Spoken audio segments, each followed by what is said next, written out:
everyone, welcome back to the channel Vernac Language Classes. How are you all? I'm fine over here. I'm back with another video for the class 12 board examination series, and this video is for my lovely students who are being afraid about their exams क्योंकि अब time धीरे धीरे बढ़ रहा है और साथ ही साथ आपके डर और आपकी टेंशन भी बढ़ रही है. I know it. I have been there as well. सबको होती है ये टेंशन. एग्जाम से पहले नर्वसनेस आपको घेर लेती है, बट आज जो मैं आपको बातें बताऊंगा आपको उन्हें फॉलो करना है ताकि आप इस नर्वसनेस को थोड़ा साइड में करो और अपनी पॉजिटिविटी को, अपने ऑप्टिमिज्म को अपने अंदर लेके आओ, so that we can rock in the examination with flying colours. तो चलिए स्टार्ट करते हैं वीडियो और जानते हैं दैट कौन सी वो बातें हैं जो हमें ध्यान में रखनी है just to be more efficient with our preparation and be more effective. सबसे पहले आप सबसे एक बात कहना चाहूंगा, वो ये कि यार अब टाइम देखो काफी कम बचा है. मुश्किल से मान के चल लो कि 10 दिन ही बचे हैं. मैं बाकी के 2-3 दिन को काउंट नहीं कर रहा. मान लो 10 दिन बचे हैं. सिलेबस हमारा पूरा हो चुका है. पहली बात तो ये कि भाई फटाफट से कमेंट सेक्शन में इतना बता दो कि किस किस का सिलेबस पूरा हो चुका है. वो देख के मुझे काफी अच्छा लगेगा कि चलो बच्चों का एटलीस्ट सिलेबस तो हो गया है. उसके बाद में अब करना क्या है, हमें स्टार्ट करना है अपनी रिकॉल एक्टिविटी को. रिकॉल एक्टिविटी का मतलब आपने जो भी कुछ पढ़ा है अभी तक आपने बहुत अच्छा पढ़ा है, ये मुझे पता है. अगर आपने अच्छे से वीडियोस को देखा है, अगर आपने बढ़िया से अपने सारे पॉइंट्स को समझा है और पूरी स्टोरी को समझा है, that means you have proper understanding of the chapter. ठीक है. अब चैप्टर समझ लेने से हमारा काम नहीं चलेगा, राइट. हमें चैप्टर को समझने के बाद में ये भी चेक करना पड़ेगा whether we are able to write the answers और whether we are able to make a good composition of the answers और whether we are able to solve the extracts everything. तो हमें इसके लिए क्या करना है, we need to recall our chapters. Recall करने का जो राइट अप्रोच है वो ये नहीं कि आप फिर से पूरे चैप्टर्स को रीड करो बैठ के या सारे पॉइंट्स को रीड करो बैठ के. नो, आई वुड से एक बार जरा कोशिश करना कि आपने जो चैप्टर को समझा है आप क्या उसको 1 पैराग्राफ में या 1.5 पैराग्राफ में क्या आप उसे पेपर पे एक्सप्लेन कर पा रहे हो, या फिर आप क्या उसके की पॉइंट्स को लिख पा रहे हो. अगर आप ऐसा कर ले रहे हो then it means that you have a good recalling power and you are easily capable of recalling whatever you have studied. तो इतना आपको सबसे पहले करना है. जो भी चैप्टर्स आपने पढ़ लिए हैं उसकी एक तरीके से समरी आप खुद लिख के देखो. ग्रामेटिकल मिस्टेक्स की बात मैं नहीं कर रहा हूं यहाँ पे. आप बस ये लिख के देखो कि क्या मैं वो सही सारे पॉइंट्स कवर अप कर पा रहा हूं या नहीं. उसके लिए आपको राइट अप्रोच की जरूरत है, तो प्लीज इस चीज को ध्यान में रखना. सेकेंड बात है प्रॉपर टाइम.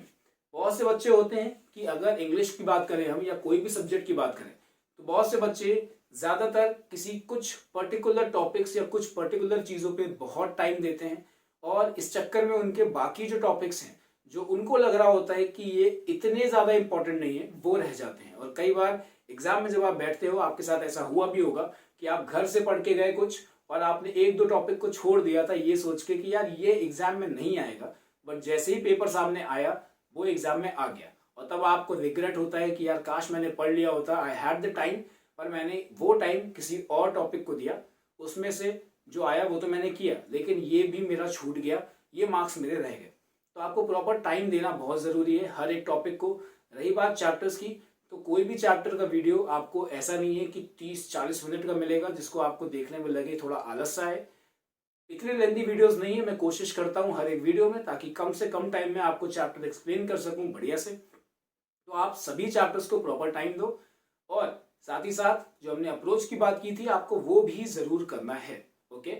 अगली जो बात है जो बहुत जरूरी है दैट इज प्रैक्टिस.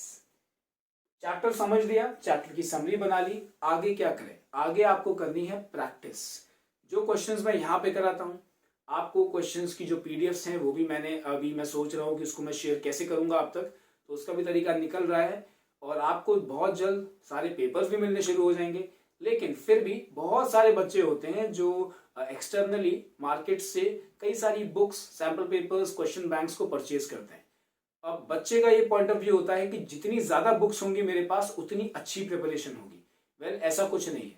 आपके पास अगर 10 बुक्स हैं तो उन 10 बुक्स में 50 या 100 ऐसे क्वेश्चंस होंगे जो बिल्कुल सेम होते हैं, उससे ज़्यादा ही होते हैं, मैं तो बहुत छोटी फिगर बता रहा हूँ, बस क्वेश्चंस के नंबर्स और उनके ऑर्डर्स बदल जाते हैं, बाकी क्वेश्चंस सेम ही होते हैं। लिटरेचर एक ऐसी चीज़ है जहाँ से क्वेश्चन आसमान से नहीं आते, खुद बनते हैं और टू द पॉइंट बनाए जाते हैं क्वेश्चंस। चैप्टर के बाहर से नहीं पूछ लिया जाएगा आपसे कुछ भी, जो पूछा जाएगा वो चैप्टर के कॉन्टेक्स्ट में ही होगा।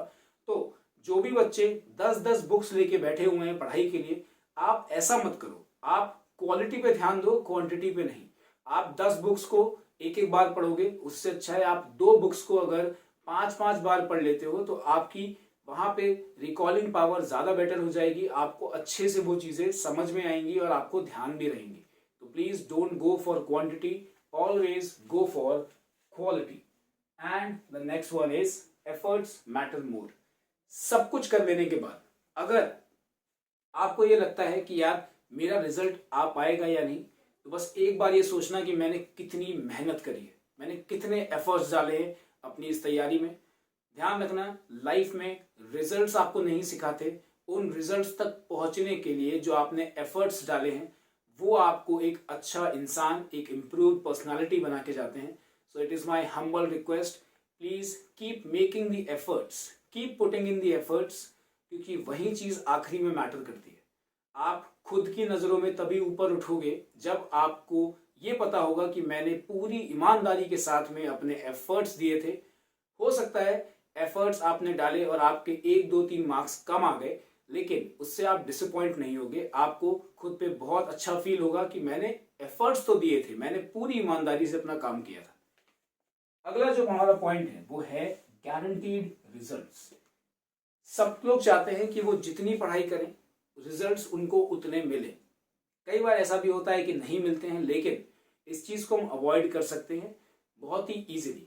अगर आपने सही तरीके से चैप्टर्स को समझा, सही तरीके से उसकी प्रैक्टिस करी, मेकिंग श्योर कि आप क्वालिटी को प्रैक्टिस कर रहे हो ना कि क्वांटिटी को, और आपने अपने एफर्ट्स दिए हैं, तो देखो दुनिया की कोई ताकत नहीं है जो तुम्हें तुम्हारे रिजल्ट से दूर कर सके। ऐसा कोई भी नहीं है, ना तो कोई एग्जामिनर है, ना कोई टीचर है, ना ऐसा कोई क्वेश्चन है जो तुम्हें रोक सकेगा तुम्हारे रिजल्ट्स तक पहुंचने में, क्योंकि रिजल्ट्स तक वहीं पहुंचते हैं जिन्होंने मेहनत अच्छी करी होती है, ईमानदारी से करी होती है। और आई नो कि आप सब ईमानदारी से अपनी प्रिपरेशन बिल्कुल करेंगे। अगला जो हमारा एक बहुत ही जरूरी पॉइंट है वो ये, how you treat your exams. आपकी पर्सनालिटी, आपका माइंडसेट क्या रहता है उस टाइम पे। Confidence is the key to good marks. आपने जो भी पढ़ा, आपने जितना भी पढ़ा, आपने जहां से भी पढ़ा, डजेंट मैटर। मैटर ये करता है कि आपने जो कुछ पढ़ा, क्या आप उस पढ़ाई को लेके, उस नॉलेज को लेके, उस सेशन को लेके कॉन्फिडेंट हो। क्या आपको ये लग रहा है कि मैंने अगर एक टॉपिक को आधा घंटा दिया है तो उस आधे घंटे में मैंने उतना सीखा जितना वो टॉपिक मुझे डिलीवर कर रहा था, या मैं सीखने में थोड़ा कम रह गया। अगर आपके अंदर ये कॉन्फिडेंस आ जाता है कि जितना मुझे सिखाया गया मैं उतना सीख चुका हूं, बस वहीं पे आप जीत जाते हो। Because confidence is something that pushes you towards achieving great things. Confidence नहीं होगा तो आप चाहे कितना भी पढ़ लो, चाहे कुछ भी पढ़ लो, आप उसे, सच्ची बता रहा हूं, इंप्लीमेंट नहीं कर पाओगे अपने किसी भी एग्जाम में। कॉन्फिडेंस लेके आना है और ये हमें मान लेना है कि हम जो पढ़ रहे हैं वो बहुत अच्छा पढ़ रहे हैं, बस हमें और आगे बढ़ते रहना है, हमें रुकना नहीं है। We don't have time to stop and take rest. हमें अभी इन 10 दिनों में ऐसी पढ़ाई करनी है जितनी हमने शायद पूरे साल नहीं करी हो। और ये बात मैं इसलिए बोल रहा हूं क्योंकि मुझे पता है कि इंग्लिश एक ऐसा सब्जेक्ट है जिसको बहुत से लोग एक साइड किक की तरह ट्रीट करते हैं। बहुत से लोगों को लगता है कि इंग्लिश हम लास्ट के दिनों में कवर कर लेंगे, पर लास्ट में बच्चों कुछ भी कवर नहीं हो पाता है, सिर्फ आपको टेंशन और स्ट्रेस मिलता है एंड नथिंग एल्स। तो कॉन्फिडेंट हो जाओ अभी से। आपने सारे चैप्टर्स पढ़े हैं, आपको राइटिंग सेक्शन पूरा मिलेगा, क्वेश्चन आंसर्स मिलेंगे, फिर आपको डर किस बात का है। जब कंटेंट आपको मिल रहा है, जब आपको डिलीवरी मिल रही है, तो डिलीवरी को एक्सेप्ट करने के लिए बस एक ओटीपी डालना है, और वो ओटीपी का नाम है कॉन्फिडेंस। That's it. और सबसे आखिरी बात, ये मैंने अपनी लाइफ में खुद सीखा है, आपको भी सिखा रहा हूं। हर बार, हर एक एक्सपीरियंस, हर एक जर्नी, शायद से उसका आउटकम हमारे लिए बहुत अच्छा ना हो, बट हमें फिर भी उस जर्नी का शुक्रिया अदा ज़रूर करना चाहिए। हमें उस जर्नी को एम्ब्रेस करना चाहिए। एम्ब्रेस हमें उस जर्नी को करें, उन सारे एक्सपीरियंसेस को गले लगाएं जिन्होंने हमें आज वो इंसान बनाया जो हम हैं। आप जब ये पढ़ाई कर रहे हो तो आप सिर्फ मार्क्स के लिए नहीं पढ़ रहे हो, आप पढ़ रहे हो so that you can become a better version of your self. You can become better than who you were the last day. That is why we study. That is why we gather knowledge more and more as we can. And that should be the ultimate agenda of every student out there who is preparing for any or every exam. Not just boards, not just English. कोई भी subject, कोई भी exam की जब आप पढ़ाई करते हो या कुछ भी करते हो, आपको उस जर्नी को एम्ब्रेस करना है, उस जर्नी को एंजॉय करना है, ताकि वो जर्नी आपको इतना सब कुछ दे के जाए कि आप अपनी लाइफ टाइम उसको चेरिश करो, उसको यूज करो और अपने आप को आगे बढ़ाते रहो. That were the points and those were the things which are really important for all of you to keep in mind. I hope you understood the points and I hope आप लोग इन सारे पॉइंट्स को अभी से, आज से, इस video के तुरंत बाद से इम्प्लीमेंट करना शुरू कर दोगे. If you like the points and if the points help you, please tell me in the comment section. बहुत अच्छा लगता है जब आप लोग अच्छे अच्छे कमेंट्स करके बताते हो कि आपको हेल्प मिल रही है. That makes my whole day the best. Thank you for watching the video. I'll see you in another video. Till then, please take care, keep studying, and bye bye.